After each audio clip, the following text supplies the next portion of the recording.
In a tiny remote valley in Switzerland, an entire community's future is basically resting on the shoulders of one man. We're about to dive into a story of some serious dedication and the fight to keep a really unique way of life from just vanishing. So meet Joseph Borioli, but everyone here just calls him Beppe. For more than 40 years, he's been the one and only doctor in the valley.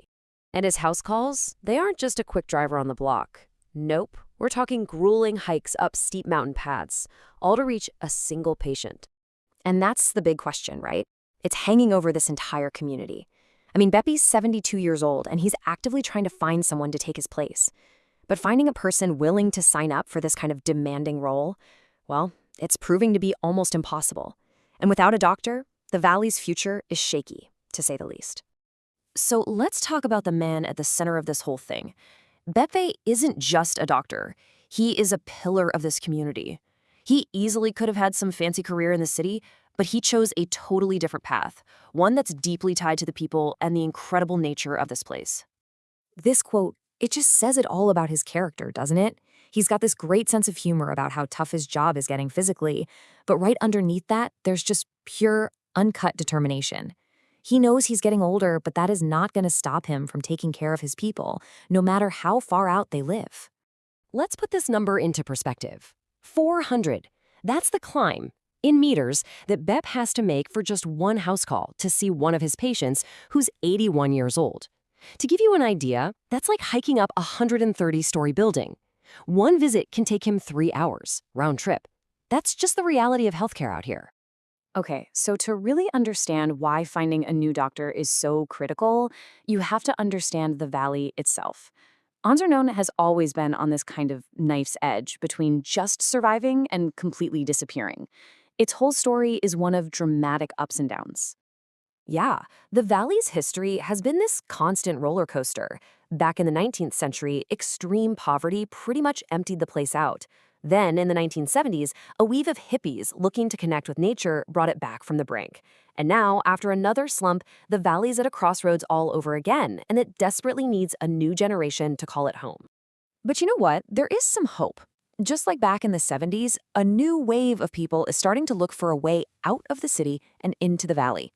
This time, though, they're coming for different reasons, and they have a whole different set of tools to make it work. See, the first wave of newcomers, they were basically escaping society. But today's settlers, they can bring society with them, thanks to technology and remote work. The COVID pandemic really put that into overdrive, right? People started rethinking their lives, wanting more nature, more community. They're not just running away from something. They're trying to build something new. And this new wave of people brings us right back to our main problem.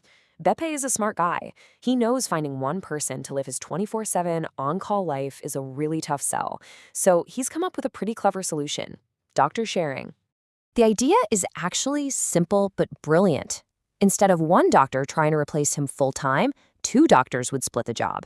They'd each spend part of the week in the valley and the other part at a modern hospital nearby.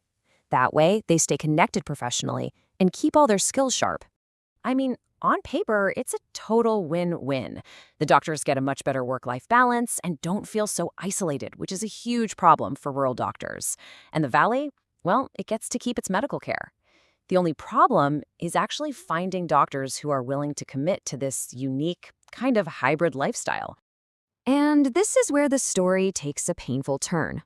Beppe had 2 really promising candidates, Fausto and Marco, and they were genuinely excited about the whole idea. But after a trial run, both of them decided to put the plan on hold. They wanted to stay at the hospital full-time, for now. And just like that, Beppe was right back where he started, on his own. So this search for a doctor, it's really a symbol for a much bigger, more existential fight for the valley. Its survival doesn't just come down to healthcare, it also hinges on another critical institution and another single stark number. It's a chain reaction, you see. Without a doctor, it's really hard to attract young families. And if you don't have young families, you can't keep the valley's only school open. It's the kind of fear that keeps residents, like one mother of 2, up at night. 12, that's it. That's the number. The school needs at least 12 students from preschool to elementary to get government funding and keep its doors open. Every single year is a nail-biter to hit that number. The future of the whole community can feel like it's hanging by the thread of just one family's decision to move in or move out. For now, they've pulled off a fragile victory. The school is safe for another year. But with 3 kids leaving, they have to find 3 new ones to take their place. The search for families and the search for a doctor, they're really just 2 sides of the very same coin, the fight for the valley's survival. And through all of this, Beppe is still hopeful. He isn't just serving a community, he is this community. His connection to it is just profound.